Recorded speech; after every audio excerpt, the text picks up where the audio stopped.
Selamat pagi, welcome to back my channel Bomas Smart. Hari ini tanggal 9 September 2025. Tadi malam Bapak Presiden kita Bapak Prabowo Subianto melakukan reshuffle kabinet untuk pertama kali di masa pemerintahannya beliau dari 2024 sampai 2029, yang dimana daftar menteri yang direshuffle dan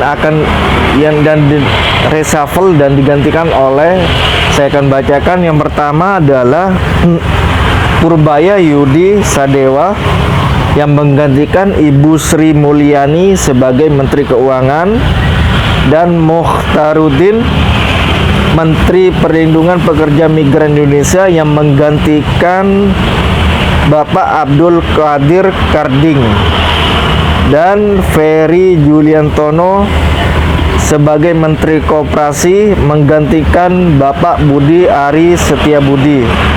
Yang unik di sini, Bapak Prabowo memberikan ada tambahan untuk Menteri Haji dan Umroh.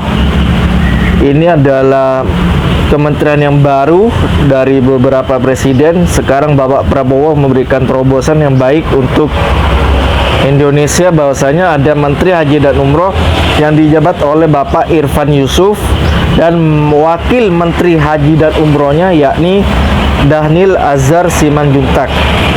Dalam ini juga bahwasanya Menko Polhukam dan Menpora juga di reshuffle, akan tetapi dalam menteri reshuffle ini Menko Polhukam dan Menpora akan diumumkan selanjutnya. Berhubung ada reshuffle kabinet, kita akan melihat sebentar lagi video Bapak Mahfud MD yang mengomentari bahwasanya reshuffle yang tadi malam dia lakukan adalah baik untuk kemajuan Bapak dari Presiden kita Bapak Prabowo Subianto untuk menjalani sisa atau beberapa bulan setelah dilantik menjadi Presiden. Dan Bapak Mahfud juga memaparkan dulu beliau di tahun 2019-2024 sebagai Menko Polhukam juga mengomentari bahwasanya pergantian Budi Gunawan ini baik dan positif untuk kemajuan ke depannya. Dan dalam wawancara dengan Metro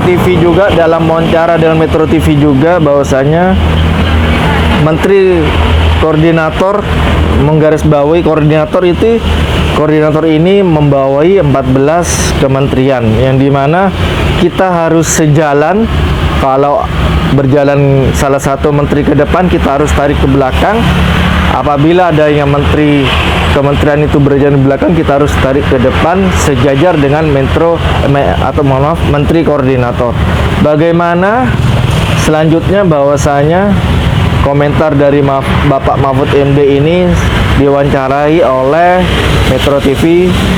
Selanjutnya kita simak video berikut ini, pemaparan dari Bapak Mahfud MD yang notabene Bapak Mahfud MD sebelum mencapreskan menjadi Menteri Koordinator Politik Hukum dan Keamanan di bawah Presiden Bapak Joko Widodo tahun 2019 sampai 2024. Simak videonya sebentar lagi.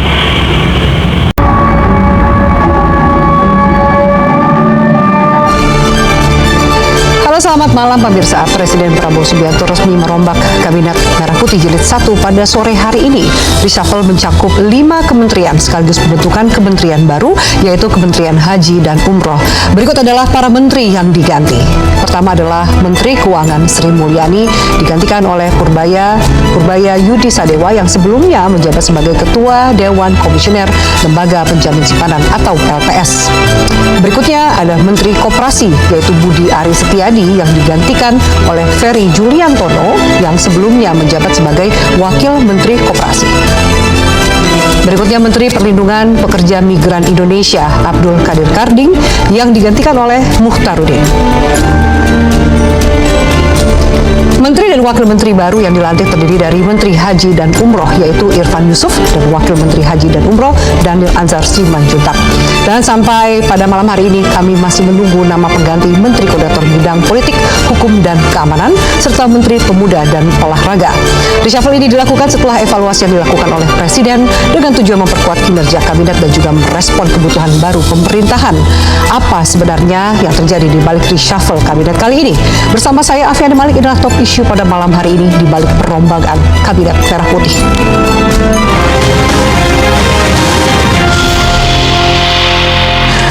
Dan pemirsa, kami akan membahas lebih dalam lewat sambungan Zoom sudah bergabung Menko Polhukam periode 2019-2024 Profesor Mahfud MD. Pak Mahfud MD, selamat malam. Selamat malam, Afi. Apa kabar? Baik, Pak Mahfud, apa kabar? Semoga dalam kondisi sehat. Alhamdulillah sehat. Pak Mahfud, kita tahu bahwa tadi sore terjadi reshuffle pertama yang dilakukan oleh Presiden Prabowo Subianto. Menurut pandangan Pak Mahfud sendiri, apa yang terjadi? Mengingat juga banyak spekulasi yang melihat reshuffle ini berkaitan dengan demo unjuk rasa serta kerusuhan yang terjadi di pekan lalu. Tanggapan Pak Mahfud sendiri seperti apa? Ya, ini bagus. Saya kasih 2 jempol karena begini. 2 jempol ini ya, Pak? adalah langkah yang kedua dari quick win yang dilakukan oleh Pak Prabowo pasca demo yang brutal itu. Karena begini kan, waktu itu kita semua sudah menganalisis yang harus dilakukan oleh Pak Prabowo sekarang ini adalah membuat langkah cepat yang bisa menyelesaikan masalah dalam jangka pendek, kemudian disusul jangka menengah. Jangka pendeknya itu perintahkan dengan segala risiko apapun kebrutalan dan demo-demo itu supaya dihentikan. Itu langsung berhenti begitu Pak Prabowo mengambil jalan keluar. Lalu langkah berikutnya, saya bilang waktu itu harus dari reshuffle kabinet. Kalau tidak bisa seluruhnya, ya ini saja yang dianggap bermasalah oleh masyarakat dan tidak tepat misalnya di tempatnya. Ini sudah dilakukan oleh Pak Prabowo dan menurut saya tepat ini quick win-nya. Nanti sesudah ini ya ada langkah-langkah lanjutan pembenahan sistem misalnya politik, kemudian masalah perampasan aset, masalah pemberantasan korupsi.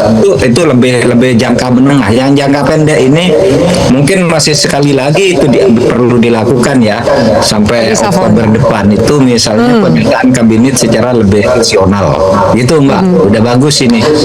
Kalau tadi Pak Mahfud memberikan 2 jempol gitu untuk reshuffle yang dilakukan oleh Presiden Prabowo sore hari ini, bisa dianggap bahwa reshuffle ini dilakukan oleh Presiden sebagai upaya untuk meredam gejolak, dan menurut Pak Mahfud apakah itu minimal berhasil dalam jangka pendek? Iya, betul. Ini untuk meredam gejolak sebagai quick win ya, kemenangan yang seketika jangka pendek agar selesai masalahnya. Karena begini kan, selama lebih 10 bulan Pak Prabowo memerintah, kita kan semua merasa bahwa aspirasi masyarakat itu tersumbat. Sepertinya Pak Prabowo tidak mau merespons dengan positif. Setiap kritik dianggap menteri saya baik-baik saja, semuanya bekerja baik, tidak akan ada reshuffle, tidak akan ada apa gitu. Sehingga rakyat kemudian, kalau begitu apa gunanya kita berteriak? Maka muncul demo-demo itu. Ketika demo itu muncul, Pak Prabowo mulai membuka pintu. Iya ya, aspirasi masyarakat itu seperti apa? Nah, saya ya dan teman-teman di Jogja, beberapa guru besar selalu berdiskusi. Ini masalahnya kan aspirasi yang positif itu sepertinya satu tidak dimengerti oleh para menteri ketika disampaikan ke para menteri. Yang kedua, nampaknya tidak sampai ke Pak Prabowo. Sehingga masalahnya tidak pernah beralih menjadi lebih baik. Tapi sekarang saya katakan, nah ini berhasil gitu, karena memang tuntutan yang kita rumuskan kalau di akademik, forum akademik ini, Pak Prabowo harus melakukan quick win dulu, reshuffle kabinet setelah meredakan situasi. Baru sudah itu beberapa sudah dijanjikan tadi oleh Pak Yusril mewakili pemerintah akan memperbaiki sistem politik, memberlakukan undang-undang aset dan sebagainya. Semuanya itu langkah berikutnya sesudah Oktober dan seterusnya itu bisa dilakukan. Baik. Gitu. Pak Mahfud salah satu yang juga tadi sempat disampaikan adalah menteri yang diganti adalah Menko Polhukam, tapi kita masih menantikan sampai saat ini belum ada nama yang secara resmi diumumkan. Sebenarnya ada 2 nama, yaitu juga Menpora. Tapi saya fokus ke Menko Polhukam karena juga posisi ini sempat dijabat oleh Pak Mahfud di periode 2019-2024. Mengapa ini penting dan mengapa sampai sekarang belum nama itu diumumkan menurut Anda, Pak Mahfud? Itu sepenuhnya pertimbangan Pak Prabowo ya. Pastilah beliau sebagai seorang pimpinan negara sudah melakukan kajian yang mendalam dan komunikasi politik dengan semua pihak yang terkait dengan itu. Saya juga tidak tahu kenapa penting untuk diganti. Menurut saya Pak BG oke di situ gitu, sudah bekerja dengan baik gitu, tetapi terus ada pergantian, kita tidak tahu. Kita lihat aja perkembangannya. Kemudian ada informasi berikutnya yang juga sudah beredar di teman-teman wartawan ini, Pak Mahfud, soal adanya posisi Menhan Syafri Syamsuddin yang menjadi ad interim. Bagaimana tanggapan Anda? Kalau ad interim itu berarti sementara, ya. Namanya ad interim itu kan antara, namanya pejabat antara sampai ada yang definitif. Menurut saya relevan di situ. Kenapa? Karena dia kan ada di lingkungan Polkam, ya. Jadi situ bisa Panglima, bisa siapa saja gitu, bisa Kapolri juga sebenarnya. Tapi ini jatuh ke Menhan. Itu tidak apa-apa. Dan dari segi senioritas memang Pak Syafri Syamsuddin tepat untuk memimpin yang lain dulu sebagai pejabat ad interim. Kalau kemudian masih siapa yang akan mengisi posisi ini di Menko Polhukam, Pak Mahfud, haruskah diisi oleh sipil juga, karena kita melihat mungkin saja ini juga ingin ditunjukkan kepada oleh Pak Prabowo bahwa yang didorong juga adalah supremasi sipil, atau mungkin tokoh yang lain dari bidang yang lain di situasi saat ini pasca demo, unjuk rasa dan juga kerusuhan yang terjadi. Ya kalau kita sih yang pecinta reformasi itu memang sejak dulu mengapresiasi kalau itu diisi oleh sipil gitu ya, Polhukam itu. Tetapi kalaupun tidak sipil murni ya pensiunan dari TNI, Polri dan sebagainya, mungkin ya tidak apa-apa juga ke situ, karena pada dasarnya mereka sudah sipil kalau sudah pensiunan itu.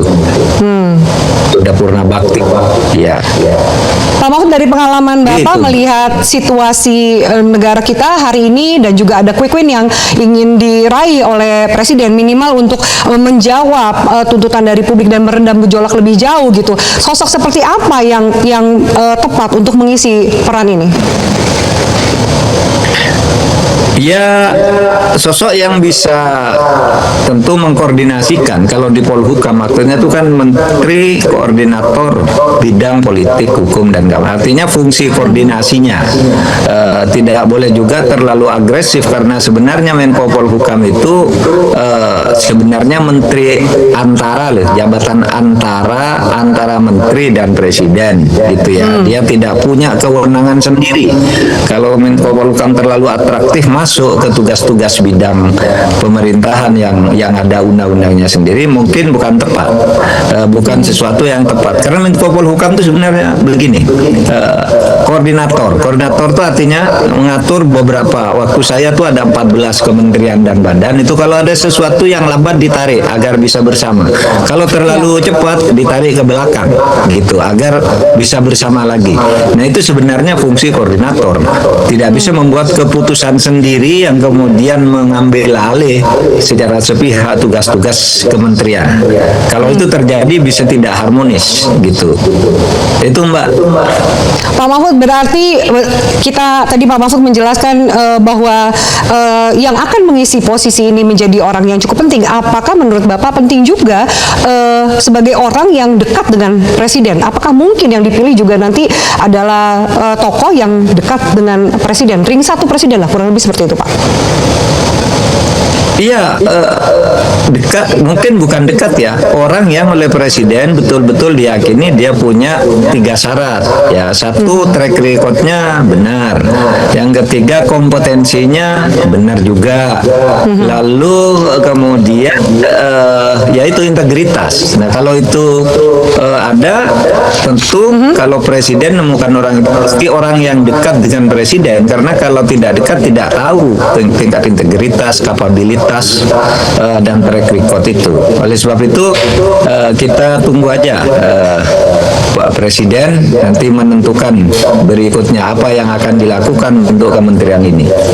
Baik, kalau masih menunggu nama yang diumumkan, kira-kira dalam kalkulasinya berapa hari, Pak, supaya momentum untuk upaya Presiden meredam gejolak ini tetap masih bisa dijaga?